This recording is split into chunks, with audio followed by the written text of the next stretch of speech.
ತಂದೆನೇ ಮಗಳಿಗೆ ಕೊಲೆ ಮಾಡಿರ್ತಾರೆ ಕತ್ತಿಚ್ಚುಕಿ. ಮತ್ತು ಅವಳು ಮೃತಳಾದ ನಂತರ ಅವಳ ಬಾಯಿಗೆ ವಿಷದ ವಿಷವನ್ನು ಎರಚಿ ಅದನ್ನು ಸೂಯಿಸೈಡ್ ಅಂತ, ಆತ್ಮಹತ್ಯೆ ಅಂತ ಬಿಂಬಿಸಿ ಗ್ರಾಮಸ್ಥರಿಂದ ಅಂತಿಮ ಸಂಸ್ಕಾರಕ್ಕೆಲ್ಲ ಕರೆದಿರ್ತಾರೆ. ಮತ್ತು ಅವರ ಏನು ಅಂತಿಮ ಸಂಸ್ಕಾರ ಇದೆ ಅದರಲ್ಲಿ ಕೂಡ ಅವರು ಈ ಮೃತದೇಹವನ್ನು ಸುಟ್ಟಿರೋ ಬಗ್ಗೆನೂ ಕೂಡ ಮಾಹಿತಿ ಬರುತ್ತೆ. ತಕ್ಷಣ ಸ್ಥಳೀಯ ಪೊಲೀಸರು ಹೋಗ್ತಾರೆ ಮತ್ತು ನಾವು ಹೋಗ್ತೀವಿ. ಮತ್ತು ಅವ್ರ ತಂದೆಯವರನ್ನು ವಿಚಾರಣೆ ಮಾಡಿದಾಗ ಏನು ಘಟನೆ ಇದೆ ಅದನ್ನು ಒಪ್ಕೊತಾರೆ. ಅವರ ವಿಚಾರಣೆಯನ್ನು ತಿಳಿದು ಬಂದಿರೋದೇನಂತಂದರೆ, ಏನು ಮೃತಳಾಗಿದ್ದಾಳೆ ಕವಿತಾ ಅನ್ನೋಳು, ಅವರು ಬೇರೆ ಒಂದು ಜಾತಿ ಹುಡುಗನನ್ನು ಪ್ರೀತಿ ಮಾಡ್ತಾಯಿದ್ರು. ಮತ್ತು ಇವರ ಏನು ತಂದೆ ಇದ್ದಾರೆ, ಆರೋಪಿ ತಂದೆ ಏನಿದ್ದಾರೆ, ಅವರಿಗೆ ಒಟ್ಟು 5 ಜನ ಹೆಣ್ಮಕ್ಳಿದ್ದಾರೆ. ಇವಳು ಮೃತಳಾದವಳು 4ನೇಯವಳು.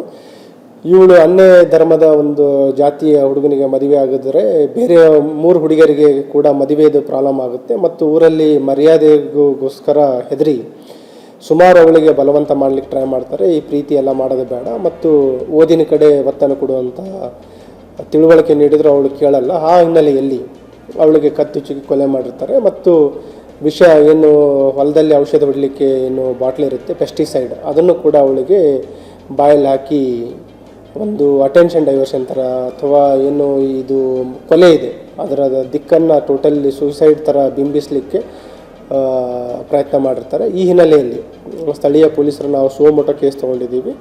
ಅವ್ರ ಮೇಲೆ ಒಂದು ಕೊಲೆ ಮತ್ತು ಸಾಕ್ಷ್ಯ ನಾಶ, ಅದ್ರ ಜೊತೆಗೆ ಇವರಿಗೆ ಇನ್ನೂ 2 ಜನ ಇವ್ರ ಸಂಬಂಧಿಕರು ಸಹಕಾರ್ಯ ಮಾಡಿರೋ ಬಗ್ಗೆ ಮಾಹಿತಿ ಇದೆ. ಒಟ್ಟು 3 ಜನರ ಮೇಲೆ ಈಗಾಗಲೇ ಪ್ರಕರಣ ದಾಖಲು ಮಾಡ್ಕೊಂಡಿದ್ದೀವಿ. ಮತ್ತು ಏನು ಕೊಲೆ ಮಾಡಿದ್ದಾರೆ ತಂದೆ, ಈಗ ಆಲ್ರೆಡಿ ಅವರನ್ನು ವಶಕ್ಕೆ ಪಡ್ಕೊಂಡು ಹೆಚ್ಚಿನ ಒಂದು ವಿಚಾರಣೆ ನಡೀತಾ ಇದೆ.